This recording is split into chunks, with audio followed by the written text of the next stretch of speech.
राम किसके प्रतीक थे? मैं आपसे पूछना चाहता हूँ। सबके मन मैं मुस्लिम हूँ, मैं धर्म से मुसलमान हूँ, इस्लाम धर्म का हूँ। राम किस चीज़ के प्रतीक थे? राम इंसानियत के प्रतीक थे, राम सत्य के प्रतीक थे, राम करुणा के प्रतीक थे, राम मानवता के प्रतीक थे, राम मोहब्बत का प्रतीक थे, राम सबरी के थे, राम पिछड़े के थे, राम दलित के थे, राम आदिवासी के थे, राम मुसलमानों के थे। और आज इस देश में क्या हो रहा है? आज इस देश में क्या हो रहा है? अगर आपके नाम में अली है, आलम है, रज़ा है, इकबाल है, कुछ भी है, अगर आप नाम से मुस्लिम कह दिए जाएंगे ना, उसी दिन धर्म का रूप दे करके ये गोदी मीडिया आपको उसी दिन लगता है कि इस देश में न्यायपालिका नहीं है, अपराधी घोषित कर देगी बिना न्यायपालिका के। ये भारत की बात कर रहे हैं। ये मैं इसी देश की बात कर रहा हूँ भैया।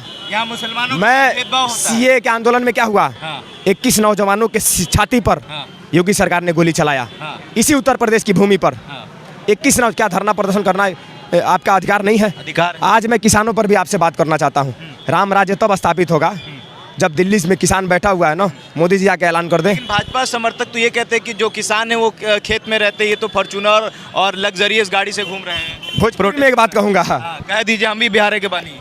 खेत में आजकल बाबा के साढ़ बड़ा सन, खेत में बाबा के साढ़ बड़ा सन, यहाँ जो साढ़ यूपी में, और उसी पर तो सरकार है, उसी पर सरकार आई है। उन्हीं की तो सेवा कर रही है। तो किसानों के खेत को चरने का काम आज बाबा का साढ़ कर रहे हैं सब। किसानों को बर्बाद किया जा रहा है, इसलिए किसान अपने अधिकार को मांगने के लिए दिल्ली पर बैठा है। सुनिए तो मेरी बात सुनिए भैया, अरे भैया, खादर की बोरी में से खाद चोरी कर ली गई है। पहले 5 किलो, अब 10 किलो, और दाम भी खाद का बढ़ गया है, दाम भी बढ़ गया है। और जो उपकरण जिससे जुताई होती है, सिंचाई होती है, बुआई होती है, उस पर जीएसटी का तमगा इतना बड़ा लगा है, गब्बर सिंह टैक्स, कि उससे प्रताड़ित होकर प्रत्येक दिन 19 किसान आत्महत्या कर रहा है। ये अपने मीडिया के माध्यम से दिखा दीजिए। किसान आंदोलन शंभू बॉर्डर पर हो रहा, आंसू गैस के गोले चल रहे हैं। भैया लग रहा है कि वो आतंकवादी उग्रवादी आए हैं कहीं से। लग रहा है कि वो इस देश के हिस्सा के, वो इस देश के नागरिक ही नहीं है। क्या उन्होंने मोदी जी को वोट नहीं दिया है? उन्होंने भी मोदी जी को वोट दिया था। किस लिए दिया था? किसानों की 2022 तक आय दुगुनी हो रही थी, हुई 24 आ गई।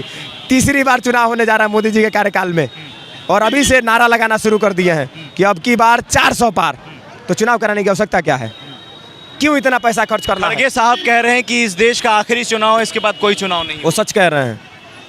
देश इस वक्त जिस राह पर चल रहा है ना भैया, तानाशाही, दमनकारी और तानाशाही, इन दो फार्मूले पर सरकार चल रही है।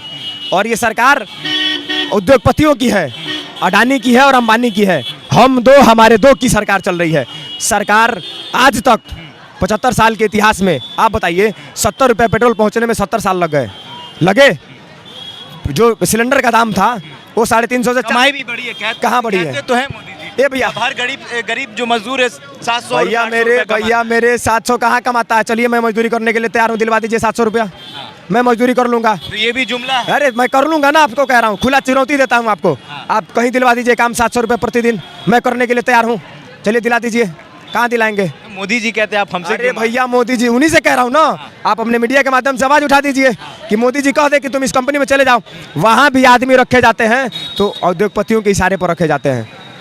मैं इंजीनियर हूँ भैया, कंप्यूटर साइंस से इंजीनियरिंग करा है और टॉपर रहा हूँ, 82.5% रहा है BT UP से, और आज सड़कों पर घूम रहा हूँ, भूजा खा रहा हूँ उसी डिग्री पर। ये सच्चाई है। वो डिग्री आपके काम का नहीं। कौन सी काम की है?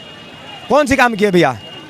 और आपको बता दें, सिलेंडर, पेट्रोल, डीजल, दवाई, प्लेटफार्म का टिकट, जो दवा पहले 5 रुपये का मिलता था आज 50 रुपये का हो गया।